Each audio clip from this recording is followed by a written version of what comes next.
memanjatkan puji dan syukur kehadirat Tuhan karena Tuhan telah membimbing kita ke sekolah ini dalam keadaan sehat walafiat. Maka dari itu, Ibu minta salah satu peserta didik untuk maju memimpin doa.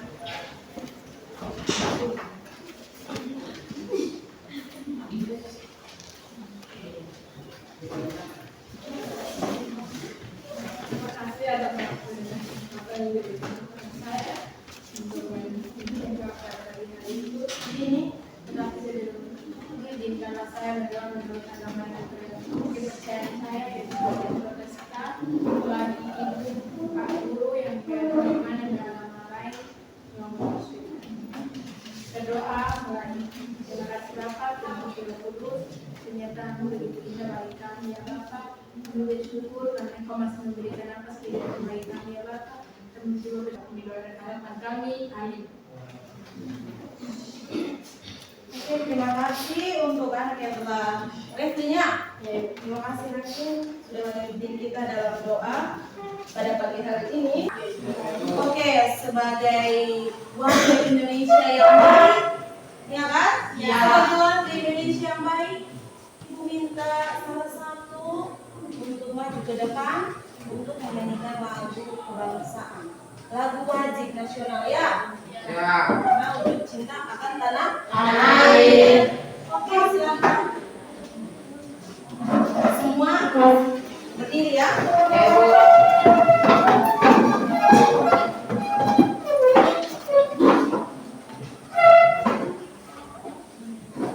Berkibarlah benderaku, Berkibarlah benderaku,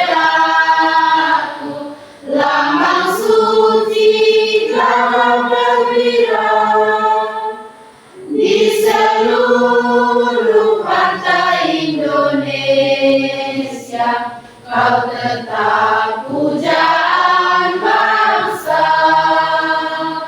Siapa berani menurunkan engkau, serentak rakyatmu membela. Sang merah putih yang perwira, berkibarlah selama-lamanya. Oke, semua silakan duduk dan terima kasih untuk Anda yang sudah memimpin kita dalam menyanyikan lagu nasional. Oke, sebelumnya kita mau tanya materi minggu lalu tentang apa? Ada berapa faktor pendorong? Yang pertama apa? Kedua, Identifikasi, simpati, jadi bagus ya, masih ingat materi sebelumnya yaitu faktor pendorong interaksi sosial. Faktor pendorong interaksi sosial itu selalu terjadi di dalam kehidupan bermasyarakat. Ya. Kita melakukan interaksi pasti akan mendapatkan yang namanya imitasi, apa? Identifikasi, simpati, dan empati. Ya, itu materi sebelumnya. Ibu akan memberikan kalian ice breaking ya, sebelum kita memulai pembelajaran atau materi yang akan kita pelajari hari ini. Silakan memberikan ice breaking. Semua dipersilahkan untuk berdiri.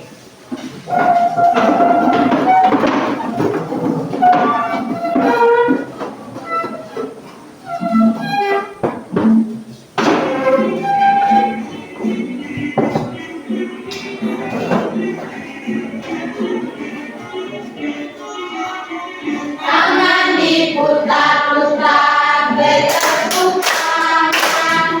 Tangan diputar-putar, peganglah bahu. Tangan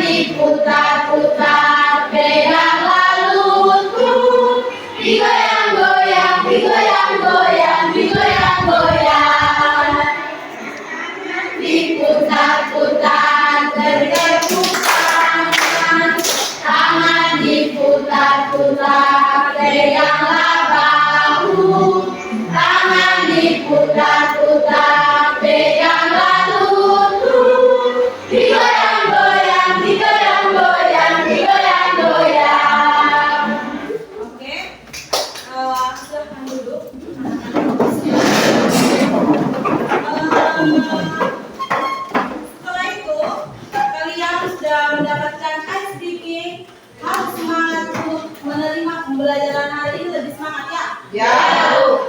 Jadi sebelum Ibu masuk pada pembelajaran hari ini, Ibu akan menunjukkan kalian sebuah video ya. Ya, Bu.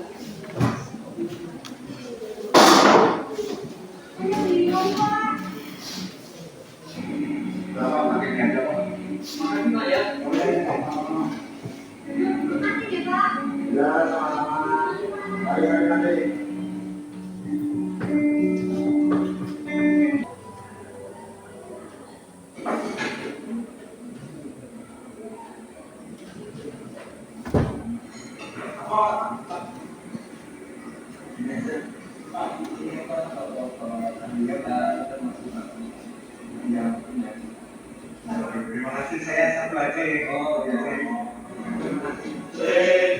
Oke, setelah kalian melihat video tadi, Ibu mau tanya kepada kalian, ini gambar apa?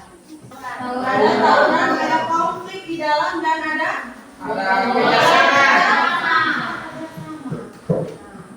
Ibu mau tanya, pernah kalian mengalami kompetisi konflik dalam kehidupan kelompok selama ini? Pernah mengalami kerjasama? Kira-kira dari dua ini ada kompetisi dan kerjasama, kalian pilih yang mana? Artinya kalian memilih sesuatu yang baik di dalam kehidupan kalian sehari-hari. Oke, jadi hari ini sebelum kita memulai pembelajaran, Ibu akan membacakan tujuan pembelajaran hari ini ya. Tentang melalui model pembelajaran problem based learning, peserta didik dapat mengidentifikasi bentuk interaksi sosial yang bersifat apa? Asosiatif dengan benar. Memberi contoh bentuk interaksi sosial asosiatif dengan benar, memecahkan masalah sosial tentang interaksi asosiatif dengan benar, dan mempresentasikan laporan hasil diskusi dengan kreatif setelah bekerja sama dalam kelompok, serta bersyukur dalam kegiatan yang telah dilakukan. Ya, Ibu akan menjelaskan sedikit tentang pembelajaran hari ini, yaitu tentang hubungan sosial, di mana hubungan sosial adalah hubungan timbal balik antara individu dan saling mempengaruhi satu sama lain atas dasar kesadaran saling tolong menolong. Ya. Nah, unsur yang mendasari hubungan sosial itu disebut dengan interaksi sosial. Interaksi sosial adalah apa? Apa ini? Interaksi sosial apa? Manusia secara kodrati adalah makhluk sosial, di mana di dalam dirinya terdapat hasrat untuk berkomunikasi, bergaul, dan bekerja sama dengan manusia lain. Ibu mau tanya, kira-kira siapa yang tidak mau hidup dengan orang lain? Pasti semua mau kan? Iya. Sama-sama dengan orang lain, ya kan? Iya. Itu adalah kebutuhan mendasar dari yang namanya manusia. Oke, kita lanjut pada bentuk-bentuk interaksi sosial asosiatif. Tadi yang Ibu sebutkan tadi tentang tujuan pembelajaran. Sekarang kita belajar tentang ini ya. Yang pertama ada kerjasama. Kalian bisa lihat pada gambar bahwa kerjasama adalah, coba bacakan. Kerjasama didefinisikan sebagai suatu usaha bersama antara individu atau kelompok untuk mencapai tujuan bersama. Jadi kerjasama adalah sesuatu usaha di mana individu serta individu di situ mereka akan membentuk kelompok supaya apa? Mencapai tujuan itu. Ya, bisa paham? Bisa.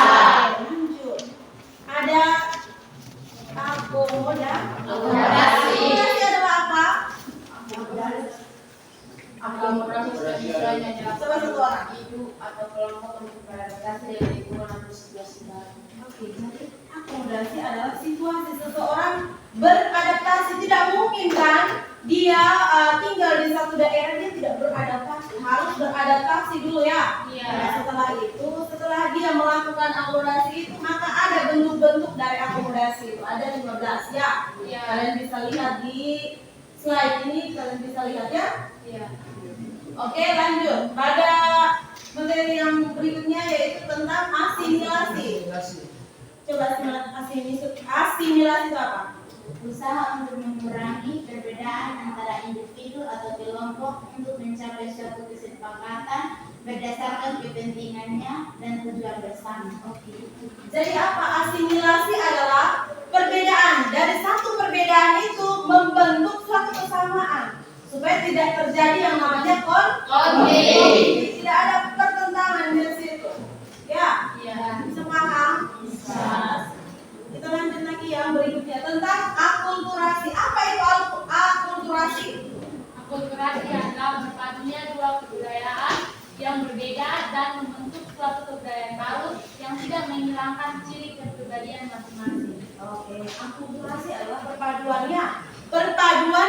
dua kebudayaan, tetapi dari dua kebudayaan itu tidak menghilangkan kebudayaan masing-masing atau lainnya, mempertahankan kebudayaan masing-masing itu ya, tetap mempertahankan secara utuh. Itu yang disebut dengan akulturasi. Bisa paham tentang materi hari ini? Maka dari itu Ibu akan memberikan kalian kelompok atau silakan bentuklah kelompok 5 sampai 6 orang, silakan kepada kelompok masing-masing.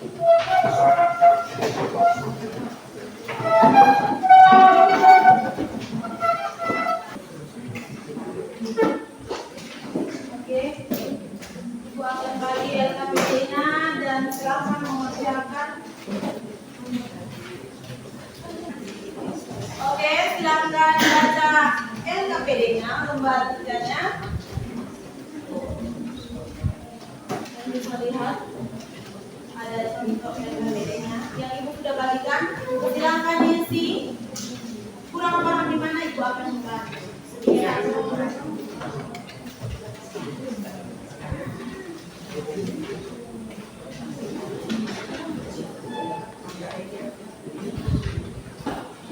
Kelompok 2 ada pertanyaan?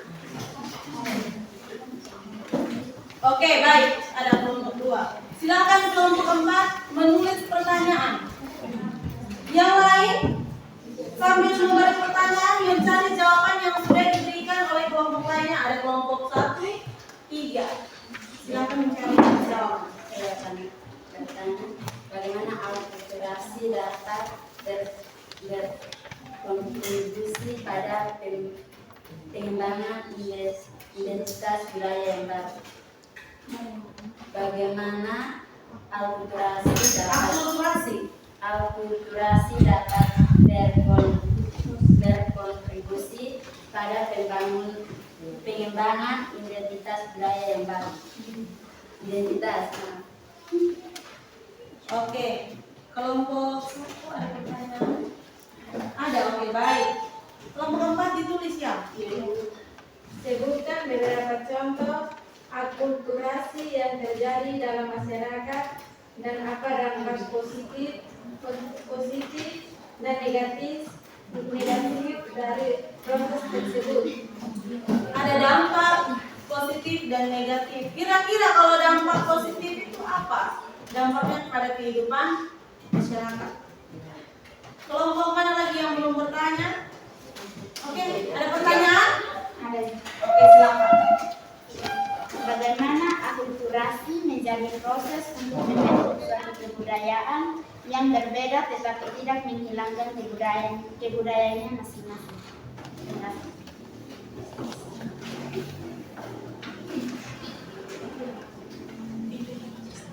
Ada lagi pertanyaan?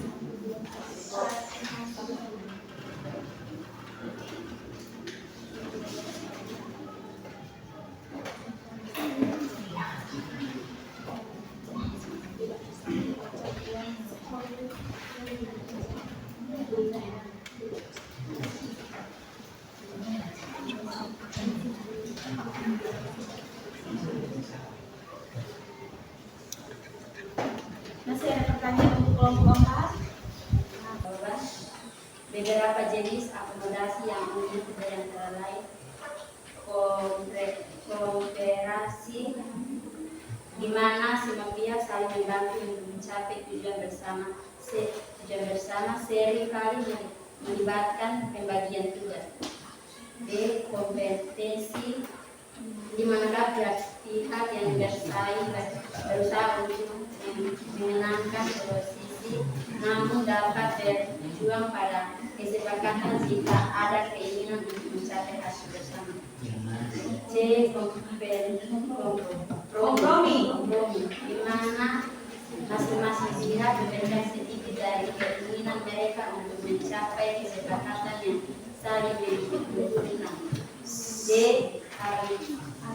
Arbitrasi, di mana pihak ketiga terlibat untuk memberikan keputusan yang mengingat bagi kedua belah pihak.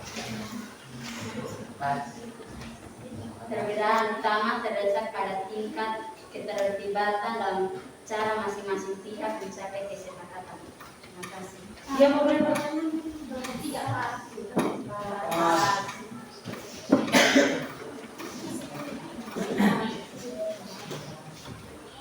Baik, saya akan menjawab pertanyaan dari kelompok 1. Apa peran dialog dalam proses akomodasi antar kelompok? Jawaban, dialog membantu menciptakan pemahaman dan mengidentifikasi kebutuhan serta kepentingan masing-masing pihak sehingga menghasilkan kesepakatan yang adil dan baik. Pas. Mana lagi yang bertanya? Ada berapa pertanyaan? 2. Oke, silakan. Baik, saya akan menjawab pertanyaan dari kelompok 1. Apa saja faktor yang mempengaruhi keberhasilan proses akomodasi dalam sebuah kelompok atau komunitas dan bagaimana cara memfasilitasi proses tersebut? Beberapa faktor yang mempengaruhi keberhasilan akomodasi meliputi 1. Komunikasi yang efektif, 2. Empati dan pengertian, 3. Fleksibilitas, dan 4. Kepemimpinan yang baik. Untuk memfasilitasi proses akomodasi, penting untuk menciptakan lingkungan yang aman dan mendukung, di mana semua pihak merasa nyaman untuk mengekspresikan pandangan dan perasaan mereka. Pas. Kelompok 1 pas, kok? Pas. Oke, pertanyaan terakhir dari kelompok 4. Kelompok 4, dengar di kelompok 2. Apa yang dimaksud dengan akomodasi dalam interaksi sosial dan bagaimana proses ini dapat membantu menyelesaikan konflik di antara individu atau kelompok. Akomodasi adalah proses sosial di mana individu atau kelompok yang memiliki perbedaan menyepakati suatu bentuk kesepakatan untuk mengurangi atau menyelesaikan konflik. Proses ini membantu menyelesaikan konflik dengan menciptakan ruang untuk negosiasi dan kompromi sehingga masing-masing pihak dapat menemukan titik temu. Pas Susana. Kira ini nah, ayo kasih sanggahan. Oke. Untuk kelompok 2 sudah? Sudah. Kelompok 1, 3, 4 tidak ada sanggahan untuk kelompok 2? Tidak. Oke, baik. Sekarang kelompok 3. Kelompok 3 ada berapa pertanyaan? Ayo silakan dijawab.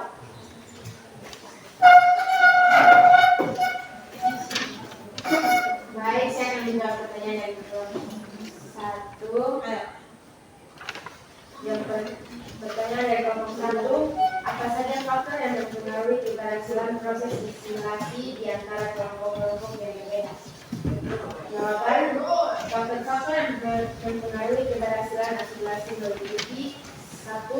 Faktor keterbukaan masyarakat. Tingkat penerimaan masyarakat terhadap budaya asing dapat mempengaruhi proses asimilasi. Faktor pendidikan, akses pendidikan yang baik dapat membantu individu memahami dan menghargai perbedaan budaya. Faktor interaksi sosial, frekuensi dan kualitas interaksi antara kelompok yang berbeda dapat memfasilitasi atau menghambat asimilasi. Faktor kondisi ekonomi, kesempatan ekonomi yang serata dapat mendorong asimilasi lebih cepat. Pas. Ayo kelompok ya berikut. Mana lagi pertanyaan untuk kelompok mana lagi? Yang dari kelompok mana? Ayo silakan. Mario. Ayo semangat. Saya akan menjawab menjawab pertanyaan dari kelompok 4. Mengapa asimilasi penting dalam masyarakat yang beragam? Jawaban: asimilasi membantu menciptakan ikatan sosial dan memperkuat kesatuan di antara kelompok-kelompok yang berbeda, sehingga menciptakan lingkungan yang harmonis dan saling menghargai. Oke. Pas. Oke. Mana lagi? Ini lagi. Nah, ini Margarita. Mana? Pas. Sudah selesai pertanyaannya? Sudah ya. Oke, baik. Jadi dari kelompok 3 sudah menjawab pertanyaan dari kelompok 1, 2, dan 4.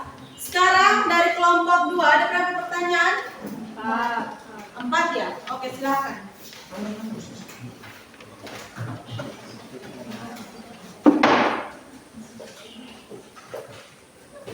Dari kelompok pertama yang tadi memberikan soal. Suaranya agak besar anaknya. Ibu punya suara saja masih bergema. Masa kalian masih mudah-mudahan suaranya di dalam perut? Tadi soal yang pertama tentang bagaimana akulturasi dapat menjadi proses untuk membentuk langkah keunikan masing-masing. Pertanyaan yang kedua, Beri kepada pihak dulu. Ayo, agak semangat sedikit. Ini kita belajar tentang interaksi sosial asosiatif, tetapi anak-anak tidak aktif. Ayo, semangat. Sudah memberi pertanyaan dan kelompok 4 silakan menjawab pertanyaan. Ayo.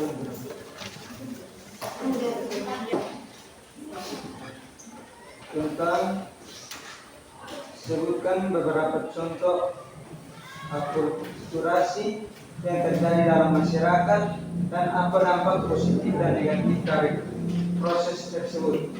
Contoh akulturasi. Dampak positif dari akulturasi termasuk peningkatan keragaman budaya, toleransi, dan inovasi.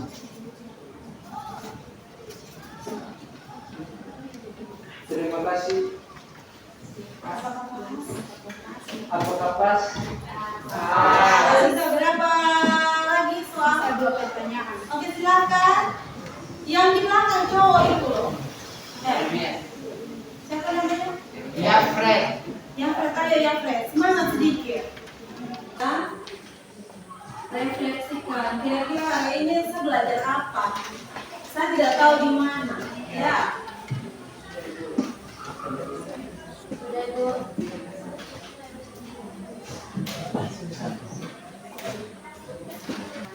Oke. Coba semua berdiri.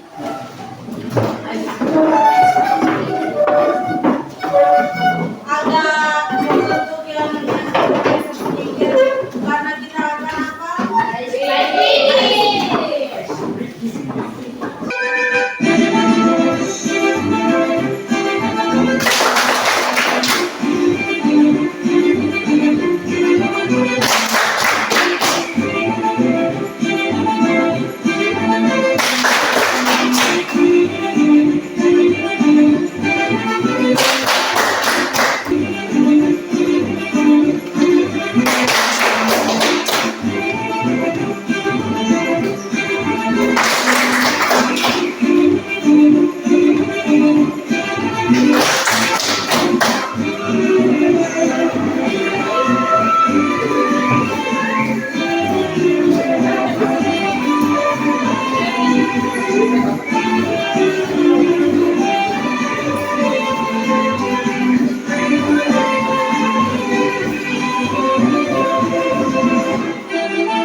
yang namanya ice breaking ya.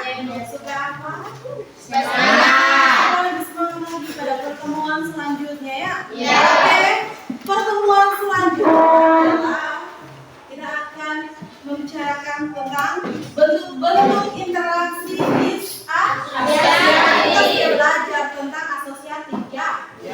Maka dari itu Ibu akan memberitahukan kepada kalian supaya kembali ke rumah bisa mencari tentang apa itu materi bentuk-bentuk interaksi disasosiatif. Oke. Mungkin dari Ibu berikan kalian satu tugas. Bisa tugas di situ. Sebelum mengakhiri jangan sampai pingsannya anak. Oke. Yang pertama, cari tahulah mengenai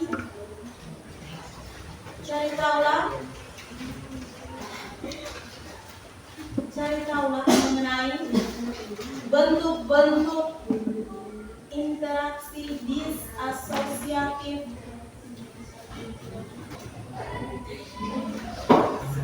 Yang kedua, bagaimana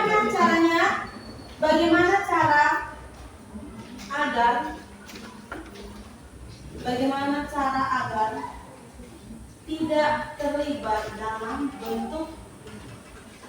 Oke? Ada berapa pertanyaan? Dua. Nah, itu adalah pertanyaan yang Ibu berikan ke kalian untuk mencari di rumah. Jangan sampai setelah pulang dari sini tidak kerja.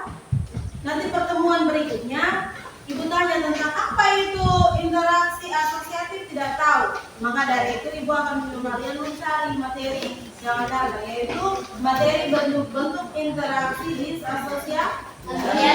Yang tadi sudah berikan ke kalian, silakan pulang kerjakan, searching di Google mengenai materi yang Ibu sudah berikan ke kalian. Ya Bu. Oke. Berikutnya adalah setelah kita mengikuti pembelajaran, kita harus akhiri. Tadi kita memulai dengan doa, ya kan? Ya. Maka kita akhiri pula dengan doa.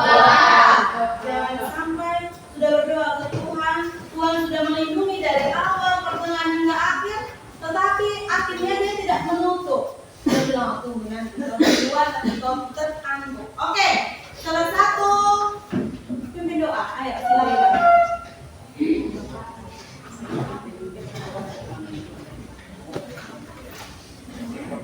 Terima kasih atas waktu dan kesempatan.